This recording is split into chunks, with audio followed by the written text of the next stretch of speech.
Welcome back to another episode of The Good, the Bad, and the Ugly. This past weekend, we had a couple of big events from different promotions. I say big events. The One Championship card was a big event. And then we had a trip to the Apex on Saturday night that we will get into.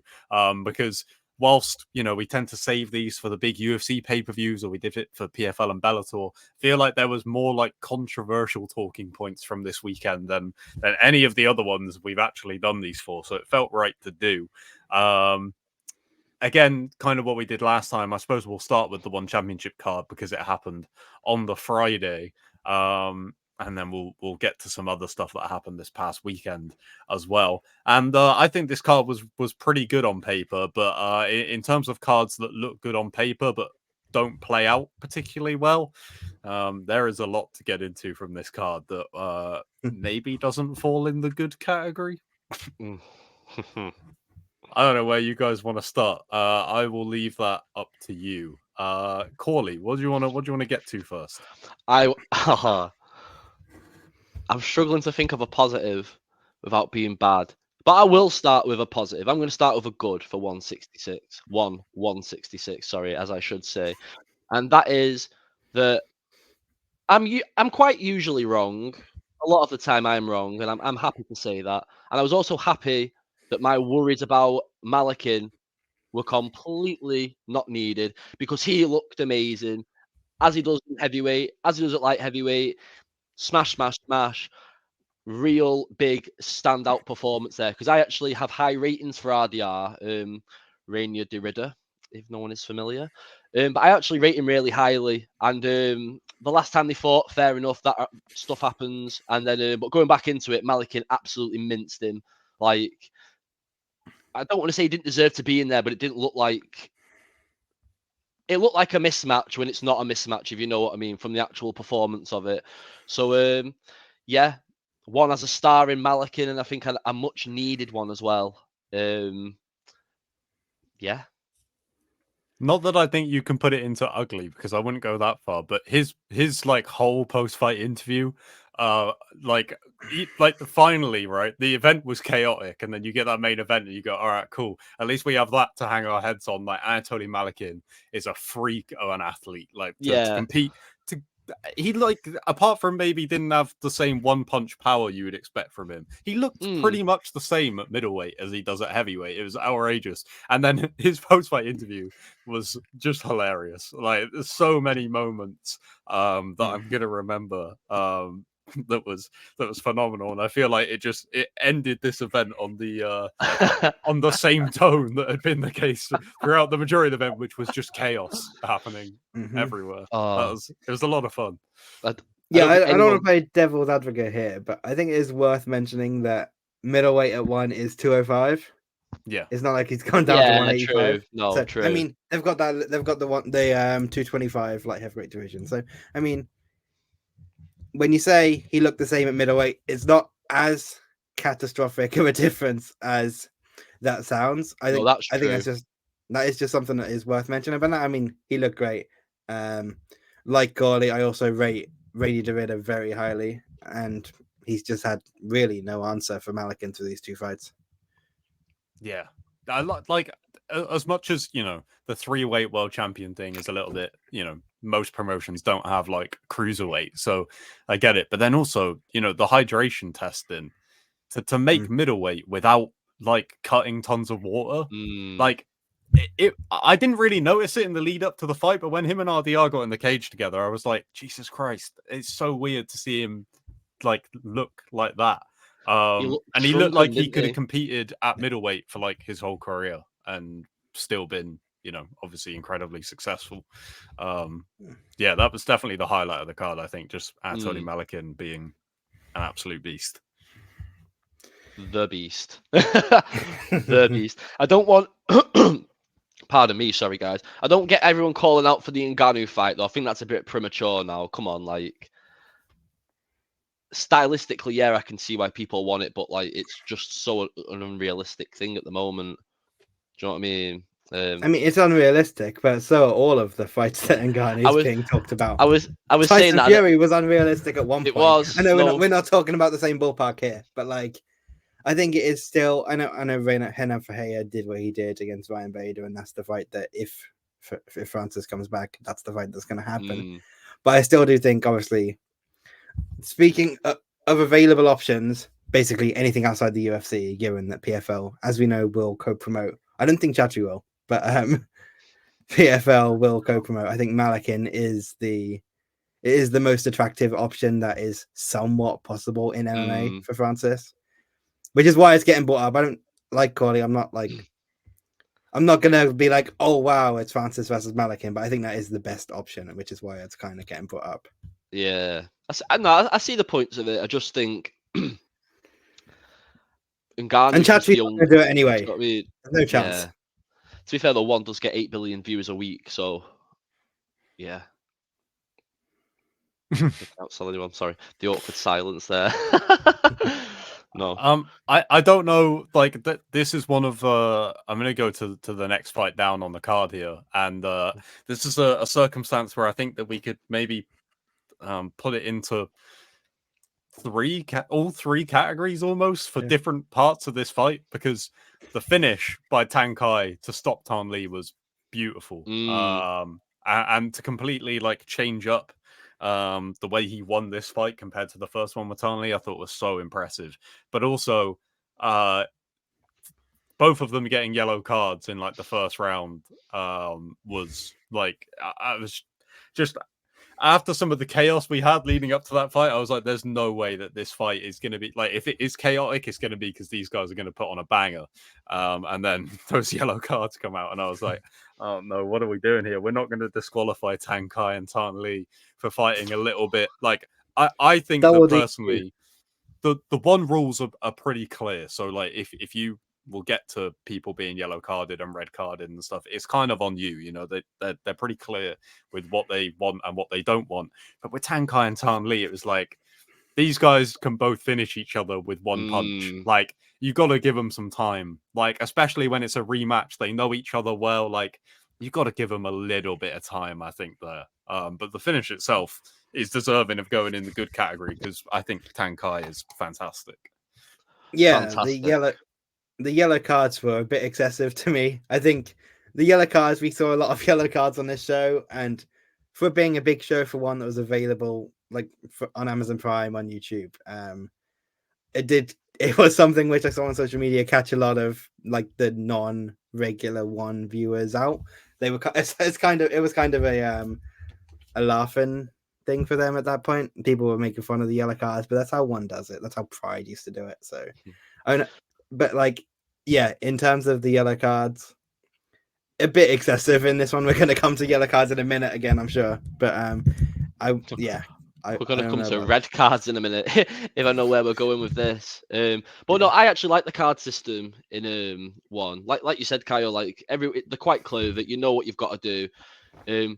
I do agree with Steve, a bit excessive, maybe especially in that fight as well. Like you say, it was the rematch. They both know they're weighing each other, trying to find new openings. But I was quite shocked with how quick the fight ended once they'd both had the yellow cards. It was like, come on now, and it was like bang over. So it proves it is a motivator. It worked. It worked. Yeah, nobody wants to get that red card in a high-profile fight like that. Which I'm sure leads us to I'm sure Steve can tell us a bit about.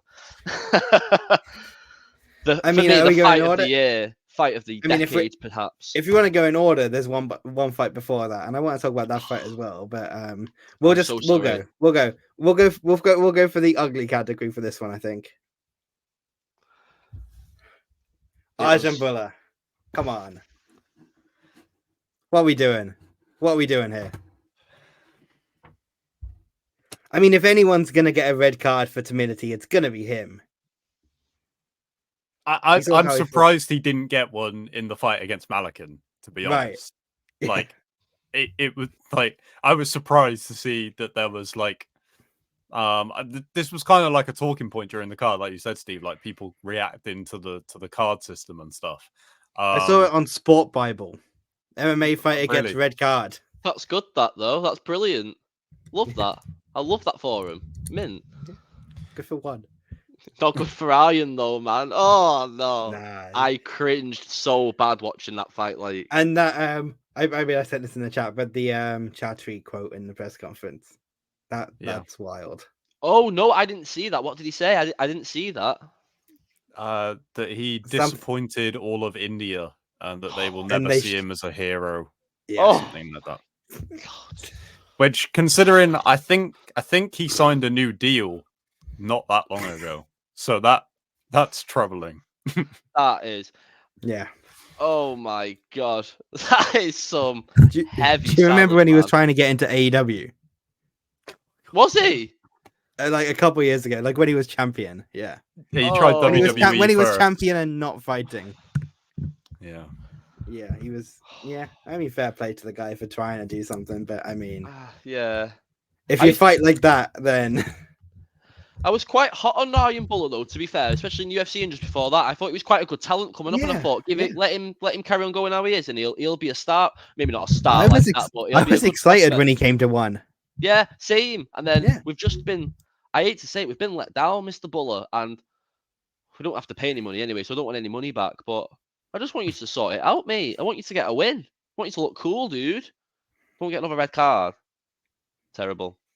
But yeah, that's my appeal to him anyway. I don't know if he'll watch it or see it. It's quite heartfelt. Quite a heartfelt thing.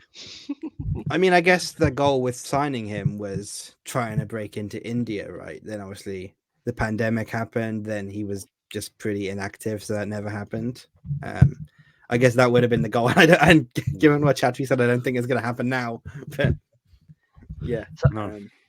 Must be a hard market, India, though, because like just off the top of my head now, there's not many athletes at the top end of it in MMA competing. Do you know what I mean? Like I couldn't name you 5 off the top of my head. Well, there's Ritu Phogat in one, who's like Yeah. a really big name in India through wrestling. Oh, through wrestling. Oh, I didn't know that. That's crazy. Yeah, and there's literally like a movie about her family. Oh, mad! Didn't know that. Fair enough. I'll shut up. I'll shut up. That's enough. So, like, I guess the enough. goal would be to go with India with her and Arjun, but I don't see that happening right now. No. Especially since she's lost a couple of fights now as well. I mean, at the same time, it does kind of feel like if you are going to get any more worth out of him in one, that's probably the only way to do it. Because I was surprised to see that he got a pretty good reaction out in Qatar. I just thought that public opinion of Arjan Bhullar throughout the years of inactivity and then the fight against Malakin finally happens and it was a bad performance. I didn't think he was going to get like that good of a reaction then, and he seemed to. I mean, don't get me wrong, the crowd were booing him by the third round. So whether that's kind of the end of that, yeah, I think it probably should be. But yeah, we'll see. I felt a little bit for Amir Ali-Akbari that, you know, just for the fact that he has now that win on his record is now a disqualification, which maybe, you know, obviously isn't ideal for him, but at the same time, I didn't really understand. I don't think you can use that as a reason to not red card Arjan Bhullar when you've given him 2 yellow cards and he isn't doing anything different. Like, you kind of you're forced to play your hand there because you've already shown him what you're going to do if he carries on, and he carried on. So that fight was a mess. Yeah, and people I really talk about fouls not being enforced in MMA, and they were enforced in this fight. And yeah, I mean, people are going to complain about the way it happened, but the rules were enforced like they should be. It's on Arjan at that point. Yeah, I know the rules are different in one, but it was the complete right call to give him a red card. I think completely, especially when you've given out the yellows already. You have to kind of be consistent. You can't give 2 yellows and then wait for ages to give the red. Like if you've given 2 yellows, then sack them off. It's the 2 yellows. Do you know what I mean? But yeah, wasn't all gravy that fight. The rules were certainly enforced in the fight that followed that. The strawweight title rematch between Joshua Pasio and Jared Brooks. Jared Brooks, probably the only man in the history of MMA to have 2 losses on his record. One due to slamming himself and one due to slamming his opponent. I don't like. I've found this. I've gone back and forth on this a little bit. In that, at first I felt pretty bad for Jared Brooks purely because he didn't get told straight away that's a disqualification, you lost. Like, he got pulled off the cage and told, which I was like, that's really harsh on him. But then also, like I said earlier, in regards to the yellow cards and stuff, you know the rules. Like, at the end of the day, it is your fault for doing that. So It's a hard one. I've gone back and forth on how I feel about Jared Brooks' position, but obviously, the main thing is that Joshua Pasio was okay, and they seem to make up. And I hope that they just do a rematch so we can erase this from history. I've also seen that Joshua Pasio is doing like meet and greets with the belts, so he clearly, isn't too bothered about winning the belt that way. He has a huge, obviously, fan base, so I'm sure he would have done those even coming off of a loss. So I'm not getting at him too much over that, but yeah, bizarre fight, man. And that fan base was there for him. Was the throw actually illegal though? Like I know he got spiked on the head, I know, but how Brooks went for the takedown and did it. It wasn't angled for a spike. It's as if like I need to rewatch it a bit more because I was watching that thinking like it's a bit harsh that when he's not purposely slammed him on his head, he's turned his head. In other rule sets, it wouldn't have been disqualified because Pasio had his arm and was trying to like use that to get a submission. I heard that from somebody. I didn't see that myself at the time, but I heard that afterwards. Well, he kind of did, but I mean, to me, it kind of looked like he was holding on and going for the ride. It's not an Andrade Namajunas situation where she was going for the submission and got dumped on her head, where like that's legal because she's going for the submission. People are saying it's the same as that. I don't really see that. I mean, I think Pasio was just really going for the ride there. I don't think he wasn't really threatening anything. Yeah, I didn't think he had a sub in. I just thought it was the angle of how he threw him, like how he actually did the takedown. It's not like on your head, son. It's like he's just slammed him normally and his head's come in. Do you know what I mean? But again, he's still been spiked on the head, so it's still the rules in it. But also the one rule set is very limiting regarding like suplexes and things as well. Yeah, which again, I'm not too clued up on that again, so I probably need to do a bit more digging. But no, I just thought when he did it, I thought that's a bit harsh. That, but well, was it a disqualification for the suplex or was it a disqualification for spike? Is there like Topology has it as disqualification due to the illegal spike. Okay. Right. Yeah, that was a bizarre one. It's an unfortunate one. Yeah, like I said, I hope they just do. I feel like the only option is to do the rematch. So you have to. The trilogy, I suppose. But yeah, hopefully we get that soon. The only other thing I wanted to touch on from this card was the fight that opened the main card that I think kind of set the tone for this being a weird event. The boxing contest between Zuhair Al-Qatani and Mehdi Zatout. That one of those ones that One Championship have definitely in their locker at all times. A fight that you watch and you go, no, we didn't need that. Just didn't need it. Also, since when have one done boxing? Have you not? This is a big. It's not common. It's not common. This is a big thing that gets brought up a lot. The fact that they've had I think they had a WBC title fight on One Championship before. That gets brought up a lot. Yeah, I knew in the past, but like especially recently, like it's not a common thing they do on their shows. So just to kind of, I wonder if that Qatari funding now, though, whether that's something they'll be looking into doing a bit more. Do you know, like if they're going to sort out big boxes for like the cards, maybe. Well, they definitely only did it to get Zuhair Al-Qatani on the card. Yeah. So whether it becomes a bit more of a fixture of specifically these events, then maybe. But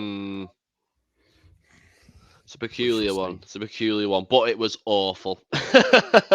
It was crazy, man. It was a crazy fight. But he had no crazy. That's all I can say, man. I can't say I paid too much attention on this one. I want to just touch on, I know you're going to move on in a second, but I want to touch on the opening fight of the card. Kato Yamakita and Jeremy Miyado. First round bulldog choke. Really impressive from Yamakita, I thought, against Miyado, who's kind of a guy with a bit of a name in one. I thought Yamakita looked really good here. Yeah, the way he cage walked to get the angle for the submission was beautiful. That was really, really good. I thought he looked great. So that was a big win for him as well, being Jeremy Miyado, who's, like you said, a name in One Championship and also, a very good contender in that division. Strawweight division's been so active in one as of late, it feels like. So, hopefully we get that everywhere else as well. I think that's about it for the one championship card. Just a quick shout out to Shinju Suzuki for a nice little win. Just nothing else to say, but yeah, just lovely stuff. My man. The UFC Fight Night card at the Apex on Saturday night. I had to go back and watch this one. For some reason, it seems like every time there's a card on at a good time is a weekend where I'm booked to do something where I can't see a screen. I don't know how this keeps happening, but I went back and watched this one, and there's some talking points, and I don't think a lot of them are too good. I thought the prelims were okay. The prelims were good. Okay, though. I mean, do we want to start with the most important fight on this card, and that's Gloucester's finest? The people's main event. I thought we were talking about Eric Anders and Jamie Pickett for a second there, but yeah, CLD, baby. Yeah, like really impressive. His last fight was good too, but I think this was the most impressive fight in the UFC today. The first fight was just weird the way it ended up. Then he kind of suffered a bit, maybe octagon jitters in the second one, but I mean he's fully over that now. He seems to be at his best in the UFC now, which is really good to see. Yeah, I mean, I thought it was an impressive fight, and some of the striking in that first round was absolutely beautiful to watch. Like there aren't many people in the UFC that can strike like CLD. At the same time, I thought Claudio Ribeiro, if I was gonna say like how if you're gonna go into this fight and try and lose to CLD, I would probably say do what he did. Just letting CLD dominate the first round and give him loads of space and stuff. I mean, don't get me wrong. Maybe he came in with a different game plan, and the pressure that CLD put on him from the off was just too much. Because obviously he's a fantastic striker, but I think I saw a tweet at the time that it was a little bit like watching CLD versus a heavy bag for those first 5 minutes. And then he switches it up in the second round and was just like, I'm tired of kicking this guy constantly. I'll just take him down and beat him up. So, yeah, what a performance. It never gets old hearing them say Gloucester, England on the UFC broadcast. That's still mental every time I hear that. I'm fuming that I didn't get to watch this one live. It seems every time CLD is fighting, I'm doing something else. I was literally in a restaurant that had no signal. I can't remember the last time I've been anywhere where I had no signal whatsoever. So yeah, I mean, he tends to be on these sort of primetime UK cards, doesn't he? Even the ones at the Apex. Yeah, and it's like I think UK fans are like, we're so used to events being at stupid times that like whenever they're at normal times we're busy because we're free at UFC time. So it's like I get it, man. I'm probably not going to be able to watch the PFL card and maybe might just be home in time for the Francis Ngannou fight this weekend. So I'm feeling that pain that Kyle felt later this week. I would just love to be able to stay up and watch a card without knowing that when the card finishes, my kids wake up and want the breakfast. So it's pain, man. It's pain. It's pain. I'm gonna quickly, because I don't know how much we'll move up the card rather than going back. But I thought Ludwig Klein looked really good in that fight. Yeah, really good. I was just gonna say as well, Ludwig Klein looked mint. Like mint. That guy is so good. Like he could really put a win streak together in that division. 100%, man. 100%. I mean, as just a bit of a random one. 4 fights. As anyone 5-2 in the UFC now. 4 in a row. Good wins over Mason Jones, Ignacio Bahamondes. Jones. That was who he fought. Yeah, a couple of good wins there. AJ Cunningham obviously was in on short notice, and like he's a guy that came in known for his toughness, and he really showed that in this fight. I mean, he was just a bit off. he just wasn't on Ludwig Klein's level in that fight, and that's clear. But No. Ludwig Klein's a really good fighter. Yeah, he had the draw against Jai Herbert, didn't he? I forgot about that one as well. Yeah, I was So, going to say, both of those where guys. is Jai Herbert nowadays? Where is Jai gone? I have no idea. It's not good enough, Kyle. It's not good enough. Where do you guys want to go next? Because I mean, there's a highlight of the prelims to get to. But if there's anything else you want to talk about beforehand, we'll do that. I thought Ayman Zahabi looked really good against Javed, obviously. Yeah. Obviously a huge underdog in that fight. I like Javed. I didn't see it being quite as wide as the odds makers had it, and that was kind of proven in the fight. Ayman's very streaky. He looks good and then he doesn't look so good. But I mean, and he was on it this time and just really impressed by him. And it's interesting to see where you put him now, because Javed with a win here probably would have been looking at someone around the top 15. So do you go that high with Ayman now? Interesting. Yeah, for sure. Corley, did you happen to catch the that slightly good flying knee from Vinicius Oliveira? Of course I did, baby. Mr. Loic went in, didn't he, with a little cheeky swing. I tell you what, though, I had a bit of trauma when I was watching it, because I actually thought El Sawadi looked really good, to be honest. Mate, you have not been talking. What are you talking about? Wait, the about fight. what fight am I on about? Hang on. I said the flying knee from Vinicius Oliveira, and you started talking about the opening fight of the night. Oh, I'm sorry. I'm so sorry. I had in my head to talk about El Salvador. I'm so sorry. I am so sorry. What a fool of a toque. Yeah, it was fucking dynamite, wasn't it? It was fucking dynamite. Just out. So, I've been out all day. I was really tired. I fell asleep during this fight, and I woke up to lots of screaming on the broadcast when the knee happened. I got a bit screamy watching it the next day. Like, I literally was woken up by that knee. It was a bloody tasty knee, man. No wonder he went to sleep. I bet he got into a little. It's gorgeous, man. It was gorgeous. It's the good thing about sometimes on the prelims, you do get these explosive knockouts, don't you, that you just don't think are going to come. And it's always on the prelims. Someone always just shocks you, and it's like. I wouldn't have thought much about this fight until that happened. Yeah. And now all of a sudden, Vinicius Oliveira is like a player. Yeah. Innit? Everyone will be talking. Everyone will be saying, "Where's his ranked opponent next?" Like, fair dues to the man. The thing I had with this fight is, like, I love watching contender series, but like it's too much to keep up with who is who.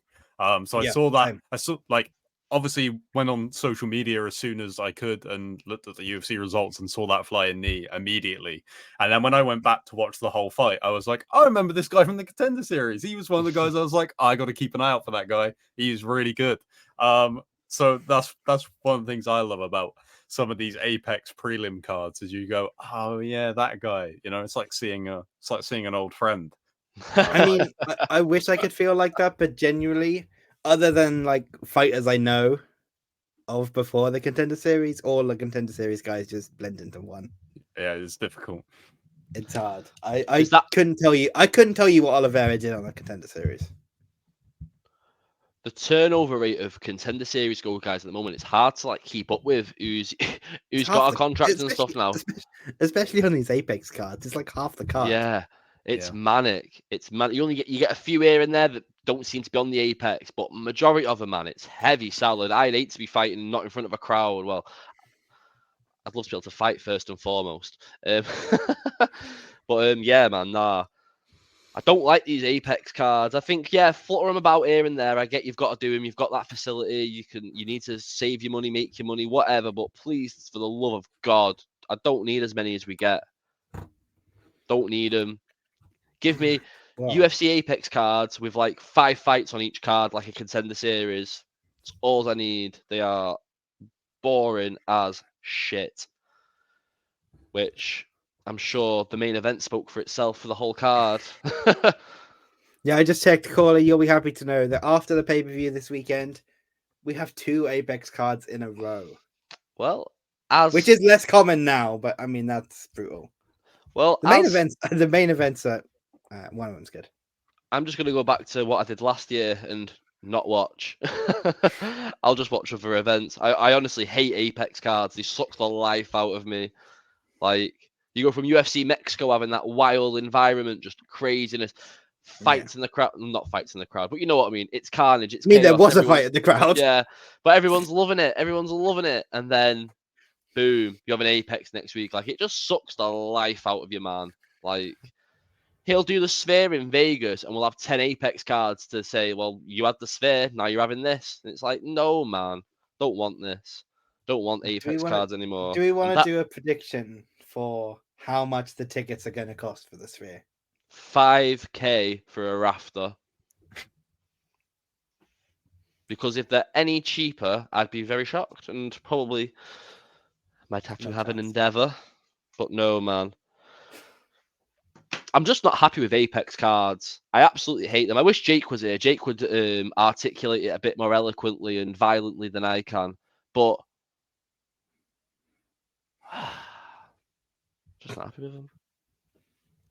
Yeah, as much as I think the best part of the main card of this fight night was really enjoyable. I would have loved to have seen Steve Erceg versus Matt Schnell with a full crowd. Yes, that fight deserved it. Prime example, man. Prime example. I would also like to go back on my previous statement. I completely forgot about that fight, and that was an absolute banger. So the card wasn't boring. There were some highlights. I mean, I definitely think that stands out on the main card as by far and away the best fight. Yeah, you know, of course. So we're starting with the high point here and go into some fights that kind of felt at home. Can we talk about the Chris Tognoni quote after the fight? Did you see that? That has to be number one in the ugly category for today, because I felt like I was losing my mind watching that video. I had to, the first time I saw it, I was just on my phone and, I didn't have the sound on, so it was just the captions. And I thought, oh, someone's made a funny edit here. That's not actually what he said. So I had to go and get my headphones just to double check because of how unbelievable that seemed. That it was insane. I don't call it. Did you see that? I did. I was about to say I did not see that, and I'm very eager to see that. So I will be viewing after the podcast. Chris Tognoni, after Matt Schnell knocked out cold, like puts his arm around him essentially and goes, yes. And sorry, did he say, like, I don't know if it was the punch or your head in the canvas? And he's like, you'll see it. You'll see it. Like, yeah, I'll fucking bet you will, dickhead. Like, leave him alone. And to his coach, he was like, you saw it, right? And you can see his coach is just like, can you just leave us alone? Like, it was that was really, really strange. Heavy by far speaking of Tognoni, just to go all the way back to the start, was it the Al Sawadi fight that was a bit of a shocker in terms of the decision or the stoppage rather? I thought El Salwadi looked really good. Well, maybe not really good, but he looked all right. But yeah, bit of a scatty one that one was, I think. Big Loik. It's a good knockout though. Yeah, I feel like Chris Tognoni could have stepped in quite a little bit earlier. I think a marathon's length earlier probably. But hey to the ho. I just had flashbacks. What if George Hardwick won and that was George Hardwick? That's all I was thinking through that whole moment. If that was Georgie Boy there, I would write a complaint to Americans Ofcom equivalent because I wouldn't want to see that. You'd have been like Dan Hardy when Jai Herbert got knocked out. Yeah, I would have. I'm not seeing George be violated by anyone like that. Like, the only person I would actually go to war for doing that would be Tim Wilde or Aidan Lee. Like, can't let that slide for Georgie Hardwick. Do you know what I mean? It's a travesty. But yeah, man. Refs at the minute, man. I feel like we're getting a bit more bookie decisions. Well, I'm saying that, actually, no. I feel like we've sorted it out a bit, but I feel like we're still getting bookie decisions and bookie things in fights happening. Well, I was originally going to put the main event spot into bad, but maybe we should put it into good for Mark Goddard ending that fight. I thought Mark Goddard was good in that fight. Mark Goddard is always the man. Saving us around there. by ending that one. Could have done it could have saved just a couple more rounds while he was at it. Honestly, yeah, maybe not Mark Goddard's call to make, but wouldn't have been mad at it. I think that in terms of putting the top two fights into categories, you could go different ways because like both of them were not good fights, but for very, very different reasons. Like I expected Vitor Petrino and Tyson Pedro to be good, so I was disappointed by that fight. I wasn't disappointed by Jairzinho Rozenstruik and Shamil Gaziev. Like I didn't have expectations. I mean, that was about what I expected. Exactly. Yeah, I mean, don't get me wrong. Whilst I was watching it, whilst I was watching it, I was like, this is a UFC main event that I'm watching. Like, this doesn't feel real. But that was Jairzinho Rozenstruik's 6th main event, which is more than like every champion except John Jones. What? How? How? Apex Fight Night. Apex Fight Night. Call Jairzinho. Call Jairzinho. Oh no, I'm getting even more riled up now. I can't stand the Apex. Can't stand because it of Jairzinho Rozenstruik. That's literally because of him. No, I just hate them. I just hate them. I know this has been talked about to death on other podcasts, but if we don't do Jairzinho Rozenstruik versus Derek Lewis next, what are we doing? Yeah. It's got to be. Oh, yeah, that's the one. Satan. But going back to Steve Erceg, I wish Jake was here to talk about that fight. Yeah. Do you guys want to touch on Umar Nurmagomedov and Muhammad Mokaev? I don't feel like there was a ton to talk about in either. Like, I mean, the Mokaev fight didn't go as I expected it would. I'll say that at least. But the Umar one, apart from him getting clipped early on, kind of went how everyone would have predicted. And I expected Mokaev to beat Alex Perez, just maybe not in that fashion. So, yeah, honestly, I was not impressed by Mokaev on this card. He's always doing enough to win, and that's fair dues. Like, what more can you ask of him, really? Do you know what I mean? And if anything, I expect it to be a really tough fight, especially with Alex Perez. But I just don't know what it is, man. I was really high on Mokaev. I've been high on Mokaev for years, man. Like, through the IMAFs, through everything, man. Like, I've loved watching him come up. But recently, I don't know what it is. I feel like the heat's going off him a bit. Like, I just feel like what I'm seeing isn't like what I'm used to seeing with him. I can tell you what it is. He doesn't punch. Yeah. And he can strike, though. He's a really good striker. We've seen it when he was fighting on Brave, man. He's throwing them spinning kicks. He's good, man. Look at that flying knee he pulled off on Cody Durden. Yeah. It's lacking flavour for me at the moment. I just, when I'm watching, I'm like, come on, man. Like, it's just... But he's really good. And I think he will be a champion. It's just really frustrating. But I blame the Apex. He's got no crowd getting behind him. Why bother? Right. I'm with you, Mark.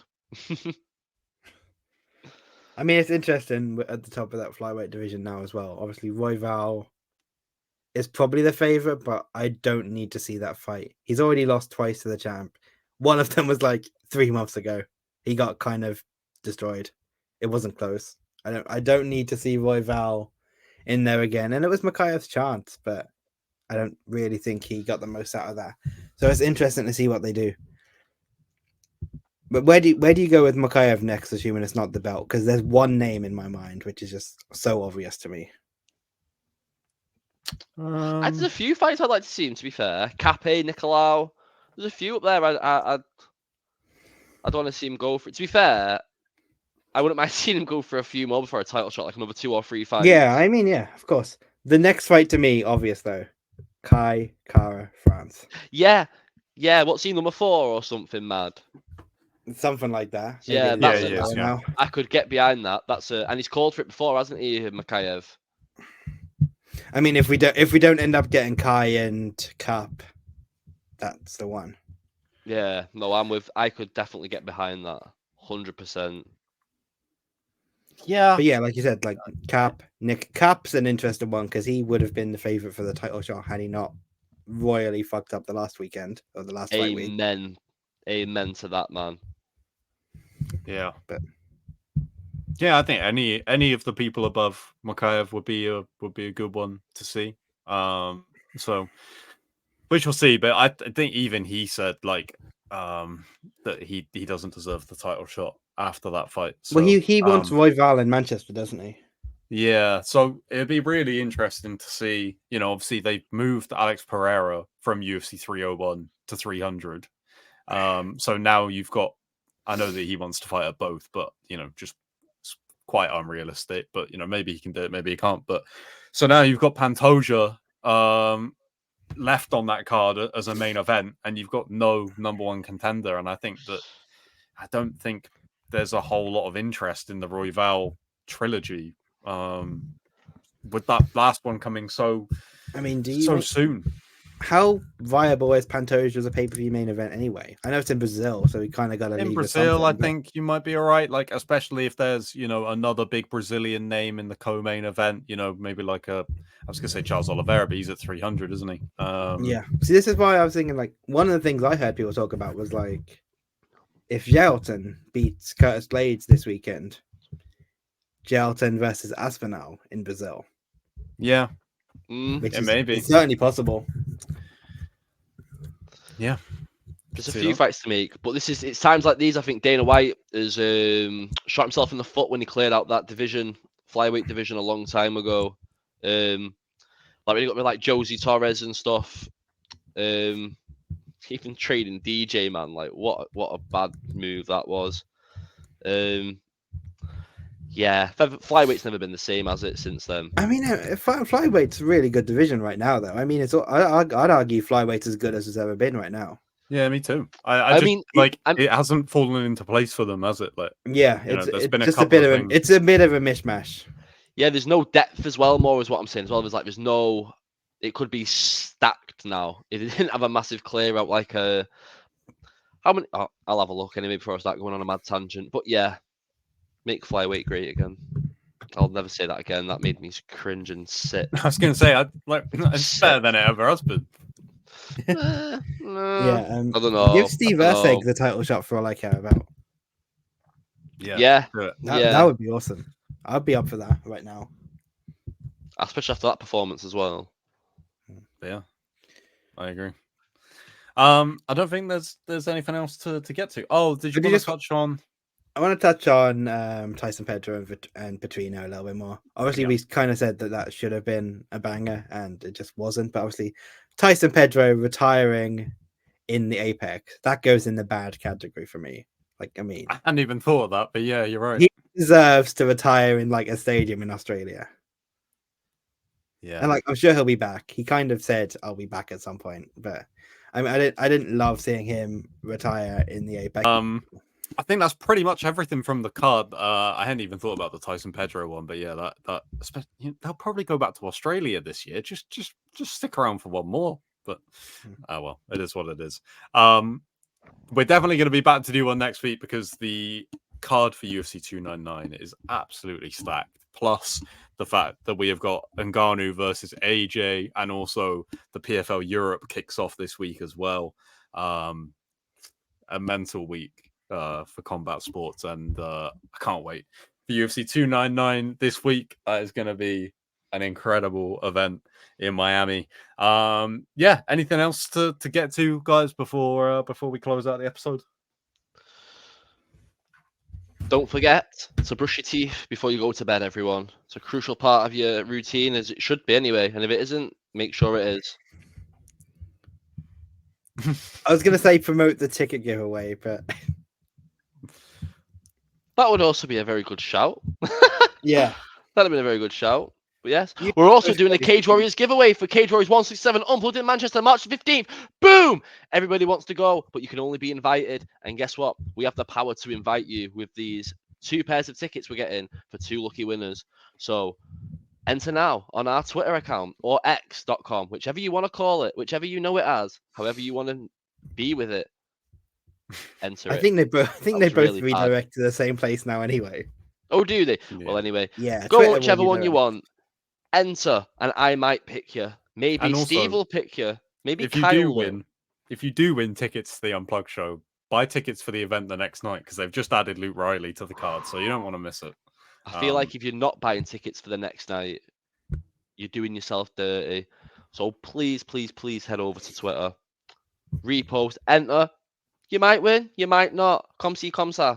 But definitely, what you can do is buy tickets for the next night because they're not even that expensive, mate. Like, get on it.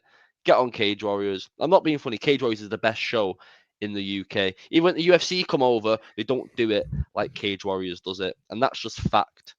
I'm glad the check from Graham Boylan came through. Okay. Oh, they don't need to pay me. They don't need to pay me, Steve. They just need to say, "You're right, Chloe." I'm like, "Fuck it, I love you guys." Like, and did you see that Luke Riley fight they just announced? Mad fight. Let's go. Cage Warriors gives you what you want. Don't make you beg for it. We just give it you because that's what they should do. Big up Cage Warriors. That should be their open for the Manchester shows. Honestly. All right. Do go check out the ticket giveaway though, because that's a cool event to get to go to. So that's Yeah, wicked. I've been to one of the Unplugged shows in London before. It's a really fun time. It's a good It's the experience. closest thing you're gonna get to the UFC Apex in the UK. Oh, it is. That's a selling point. Yeah. And the best part is though as well. What I like is Unplugged and 167 and 168 the following night are both in the same arena. So get a hotel near. You get a free event, and you might have to pay for one. But, Live, laugh, love, baby. 2 for the price of 1, really. So In it, still in worth it. it. Obviously the fights. I'm just gonna pull up the card real quick, just to kind of run down a few of them because they've done a lot on these Manchester shows. I mean, we should. I mean, we'll talk about it next week when we do the episode next week if you want. Okay. Yeah, we will. Yeah, and we can always put it out separately as a. I don't know when the Warriors giveaway is rundown. closing. That's all. The giveaway is closing at Friday, 6 p.m. or 7 p.m. I can't remember what time I put on the post, but make sure. Okay, you let's get talk your about it now then quickly. 167. O'Neal Brown's on the card. Leon Arms is on the card. Michelle Martignoni, former champion. Some great names. Shirzad Kadrian, who's a really good fighter. The card, and like he just said, was the Luke Riley's the next night, right? Luke Riley's on 168 versus John DeJesus. Yeah, I mean O'Neal Brown on the Unplugged card. O'Neal Brown in a no fans or limited crowd environment. You're gonna hear those punches. That's gonna be wild. No, well, we're definitely going to dive into this next week because I've got a lot to say on every fight for that Unplugged card. So yeah, definitely keep an eye out for that. But as I've said 3 times, enter the giveaway on our Twitter, repost, follow us, follow Cage Warriors, tag your mate, and then I might pick you. I might. Or maybe Steve will. All right. We'll catch you next week. I don't mind. I'll do it. We'll catch you next week to talk about this incredible week of combat sports that is coming up. And yeah, we'll see you then. Peace.